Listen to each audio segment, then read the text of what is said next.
So later on, Conor Deegan and Donal O'Neill will pick the down Mount Rushmore. This could be possibly the sleeper county. I don't think a lot of us realised just how stacked this county was before we started doing our research. They've obviously got world-conquering footballers, golfers, All-Ireland winning sides, Ireland's top Formula 1 driver, athletics is covered, racing, of course, as well. A couple of great stories there. So we drafted in some extra help from top-down broadcaster Colin Murray.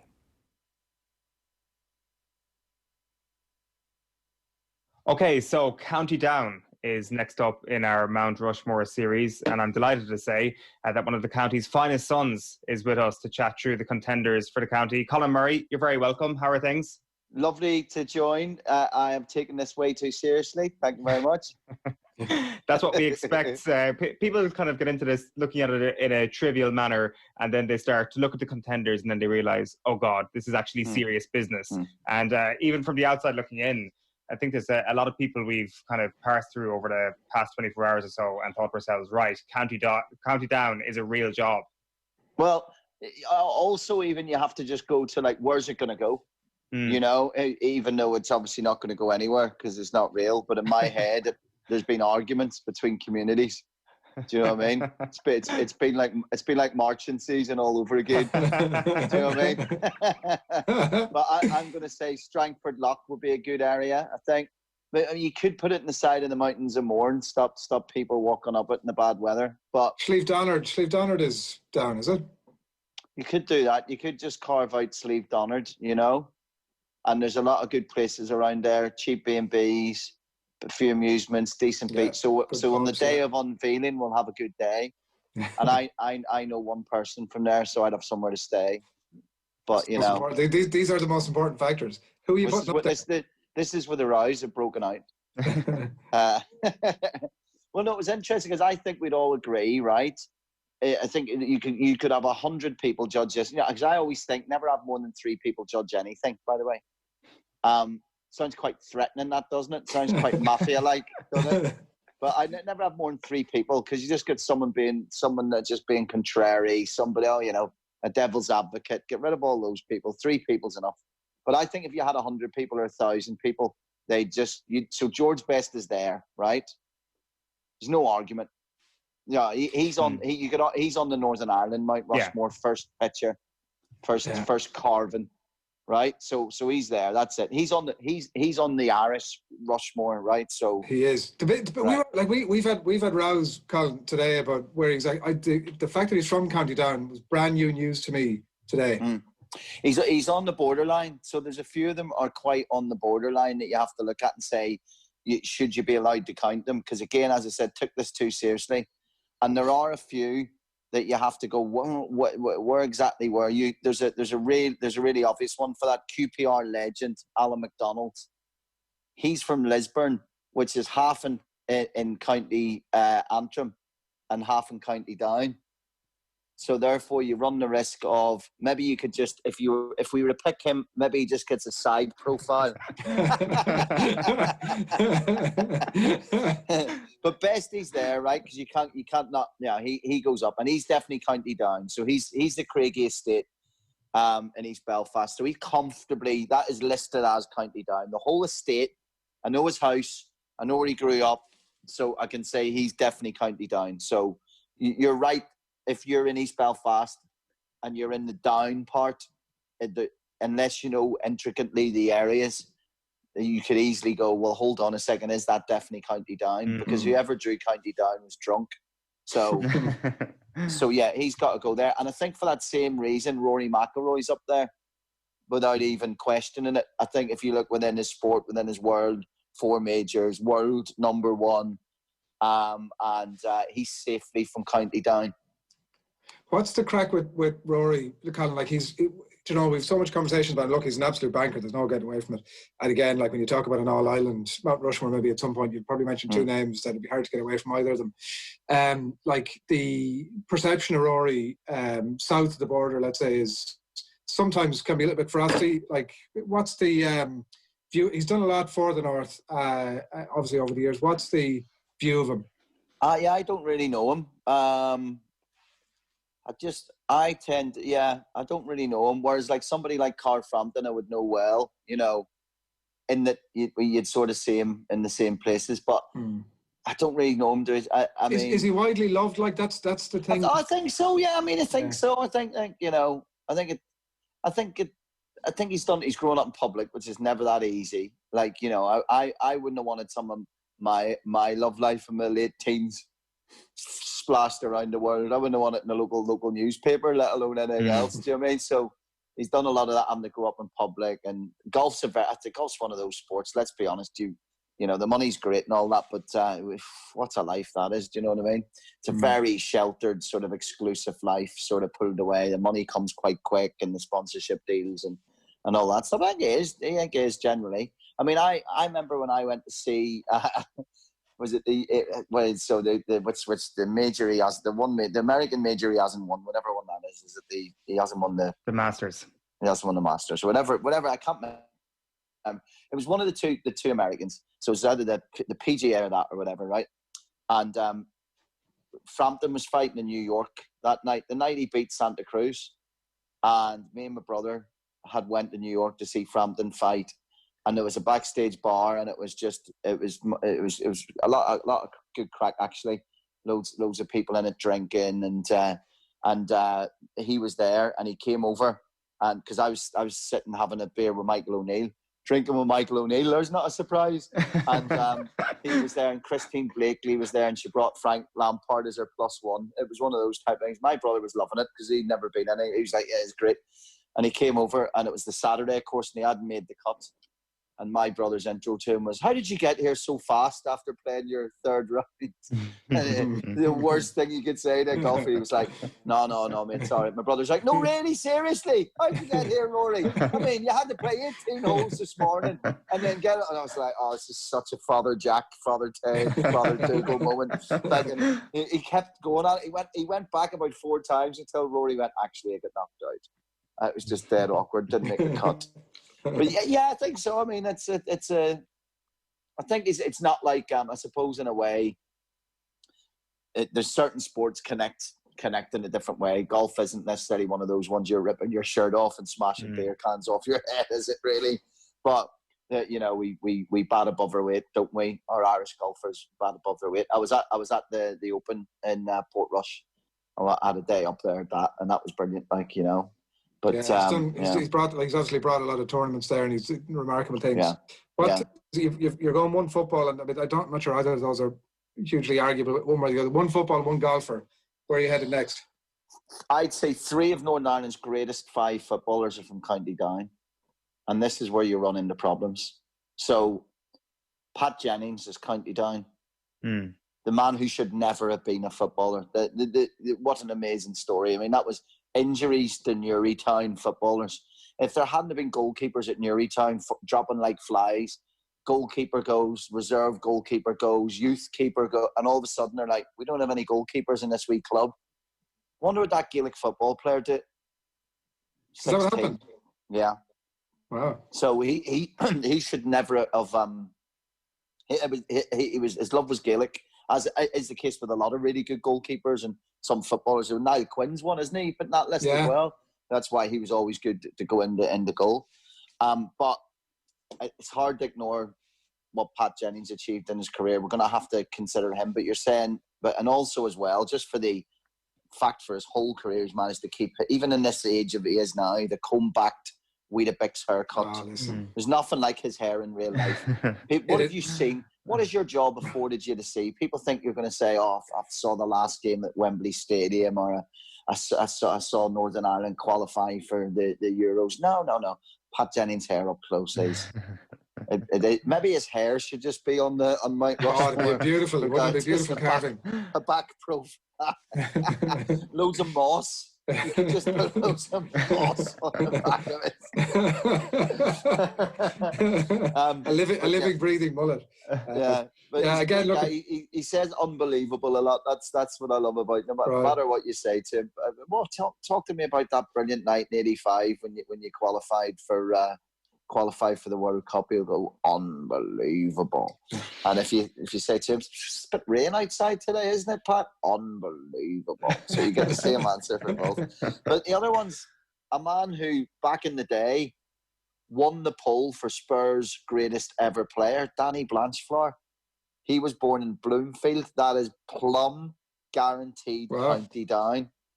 So that one rate, when I went through because I went through loads of footballers, clicked the names, just checking, is he Antrim? Where's he? Yeah. Right, he's out, he's up there. That one's, and then, you know, that jumped out. I mean, the Spurs fans voted him their greatest ever player, captain, won all silverware, won European silverware, won domestic silverware. I mean, what do you say? So there's I'd say 3 of the best 5 Northern Ireland footballers are from down. So we're going to have a wee think about that. And like, is that QPR I can see over your shoulder there, by the way? It is, but it's not actually a football program. It's Brian McGuigan Pedrosa. Right. Oh, fantastic. On there, yeah. Go on. You're going to hit us about QPR football, are you? No, well, obviously, I could talk about that fight all night. I think it's the first boxing match I remember properly. It was because '85 was such a big year. You had Dennis Taylor winning the World Championship. You had Barry McGuigan winning in the boxing, and you had Northern Ireland qualifying for the World Cup. So you're going, that's my life sorted. It's going to be like this. It's going to be like this for the next 40 years. Yeah. Oh, what a great place! And then you're sitting there, you know, you realise actually qualifying's that's about it. Well, yeah, I wonder how many Irish world champion boxers have we had since McGuigan? I must look that up, but it's not going to be a large number, is it? No. Professional Irish world champion boxers. I'm thinking off the top of my head, I can only think of 4. So yeah, a big good one to look up. Anyway, others. So they're the footballers you have to think about. David Healy's from Killylegs. Let's throw that in as another footballer. 95 caps, hat-trick against Spain, and of course scored against England. But he was the Robert Johnson of Northern Ireland. Do you know what I mean? He signed his soul to the devil. He went to the banks of the Lagan. He met the devil and he signed his soul away for 2 years and was just unplayable. But so I don't know if great moments, right? Rather than I'm not being cruel. Rather than a great footballer, great moments. Yeah. Alan McDonald, you've got to consider him, but he's from the border. That's my only worry. But in terms of legends go, nothing quite like QPR. There's a great moment when Northern Ireland get a draw at Wembley in '85 to qualify for the '86 World Cup. 0-0, glorious stuff. And they interview him side of pitch. It's a very good clip for everyone to watch on YouTube. And the reporter says something like, "Well, Alan, it's been a great night here for Northern Ireland. Well done to you." And he just goes, "If anybody says this is a fix, come see me." Brilliant. Up until that stage, nobody thought it was a fix. Thank you for that. Now everybody thinks it's a fix. It's great. It's one of the best interviews. What are you talking about? Let's look into it. I know. Eddie Irvine, I'll throw him in the mix because, but really, do you deserve to be carved into the mountain just because you can break a speed limit? I'm not sure. He's from Newton Ards, Conleg, I think is where he grew up. And my mate Paul, back in the day when we were all young, he was the first one to drive. He had a Ford something. And he was coming just past the shopping centre in Newton Ards, where you go on a straight road into Belfast. And as he went round the roundabout and went on the bottom of the dual carriageway, he looked over to his right, and there was Eddie Irvine in a Ferrari, and my mate revved his Ford and raced Eddie Irvine up this road, which lasted about 3 seconds. So he's one to think of. Part of the difficulty, Colin, I think, is that and your football credentials are well known, but part of the difficulty is that a niche sport like Formula One, even though the achievement is unbelievable, when you consider what he would have had to have done to get that level of a sport, football is so pervasive. When you use that as the barometer, it is actually exceptionally difficult to make a case for almost any other sport. Yeah, I think do you draw a limit? Is there democracy involved here? You know, is there? Are you worried that your virtual Mount Rushmores are going to cause offence? You know, that's the thing. No, you know, there's no such concern. Right. Bring your biases. Bring them with you. So okay. So let me throw some other at you, because let me give you a genuine. Got to think about this. 3-time champion jockey Richard Dunwoody is from County Down. Now, big shout that. Tony Dobbin, who won the Grand National in 1997, he was also from County Down. But I think Richard Dunwoody, you'd have to have a think about a 3-time champion jockey. Mm. Albeit if he had been born a foot taller, he wouldn't have won anything. But you can't rule him out for that, right? That's like saying basketballer, it's not their fault at all, so, And jockeys are the darkest people you'll ever meet, right? Do you ever have a conversation with a guy with the jump jockeys? Darkest characters you'll ever meet. Think about it. You're 4'9", and for anywhere between 4'9" and 5'4", and every day you get on top of this beast in a saddle. Sorry, I'm going to decline that. You get on top of a beast in a saddle. Starve yourself. You starve yourself. You travel around the world in the back of these, driving from this place. Because we see the big rip, but they're racing Monday, Wednesday, Friday, Saturday, Sunday. And they're actually quite dark characters, all of them. I've never met one that didn't have a real streak. So I've always liked them. Always been intriguing interviews. So, Dom, what do you think you've got to think about, right? Yeah, 100%. There's it's such a collection of people you've actually put together there. So we've got 2 that are definites. I want to throw 2 more at you because that's how boring I am. So first of all, I want anyone that's worried why Johnny Ray hasn't been mentioned. He's border. He's Antrim. He doesn't count. Or else I'd definitely campaign to have him up. You always look for longevity or you look for firsts. So that's why I think Richard Dunwoody, you look at longevity and you think you got to think about putting him up. Kelly Gallagher, the first ever British skier to compete in the Winter Paralympics, first ever person from Northern Ireland to compete at the Winter Olympics. She's from County Down, and she won gold in 2014. So that's like, I don't know. There's a dry ski slope, I think. There was a dry ski slope, I think. I went on once and I hurt my knee when I was about 8. But there was nowhere, I don't know where she practiced. Do you know what I mean? Yeah. So what was she doing? Just, there's no mountains. So she's done a good job there. So I take her into consideration. And we've got to look at the Gaelic players. Now I have to say, this is Googled for me. I had to Google it. There wasn't too many Gaelic football bars in my part of town. We're with you. But there's a whole list that come from down. So you've got the 1991 and 1994 All Ireland winning side. Pete McGrath led the team. James McCartan was a key in that. So I would have legendary midfielder Eamon Burns. Mm-hmm. Yeah, I think he's also. So I'd have to leave that to you guys. I think you'd have to take that into consideration. I think Bestie's carved in already. We started working that immediately. We didn't even wait. That was done. Would you agree it's impossible not to put Rory on it? He's got to be there. Yeah. And I think what we should do, because it'll make it interesting to listen to, I think we should pick one non-footballer to go up there. So I think it needs to be a Gaelic footballer, or it needs to be Richard Dunwoody. And then I think we leave the final decision, Blanche Flower or Jennings. There you go. Well, thankfully, Colin, we've got a couple of more voices on down coming up later in the programme who can certainly give us the Gaelic football heads. Well, you've gone over. You're going. I'm not even in the final committee. I'm taking your Pete McGrath selection as final. And by the way, you're talking there. It's either Jennings or Dunwoody. We can toss the there at a moment. Your input is really important here today, Colin. The other 2 guys that are coming up a bit later on the show, I'm not sure that they've got George Best on the mountain.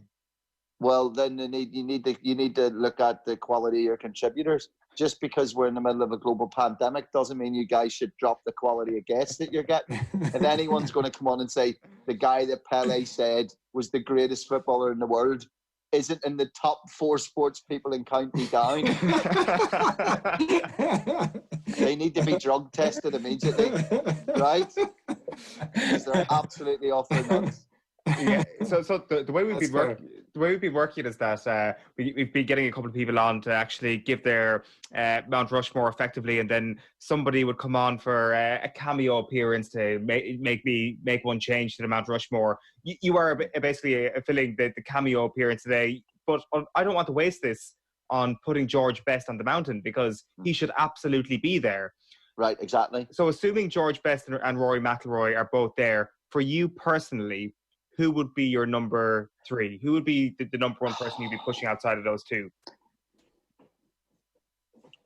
That's really difficult because part of me wants to say Danny Blanchflower, but I think Richard Dunwoody's probably going to get lost in the whole conversation. 3 times a champion jockey. So I think I will. Oh my God, my heart's racing. Who would have thought a make-believe mountain and down could do this to me? And again, you see Blanchflower and Jennings. A lot of people put Jennings above Blanchflower. So, oh my goodness, that's really, really difficult. I'm looking at the mountain now. Say McElroy's there. Say Best is there. Would it be weird to not have Jennings or Blanchflower up there? Not really, because, well, you can't compare apples and oranges, right? Sport. I'll go Richard Dunwoody.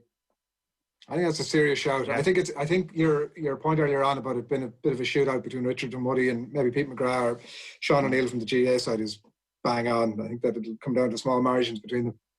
Let's do that, and let's do that. Who would have thought that? Who would have thought Dunwoody would have been the last name on the lips? It's an unbelievable selection of characters you've just gone through there, and I mean that in characters as well as actual sports people.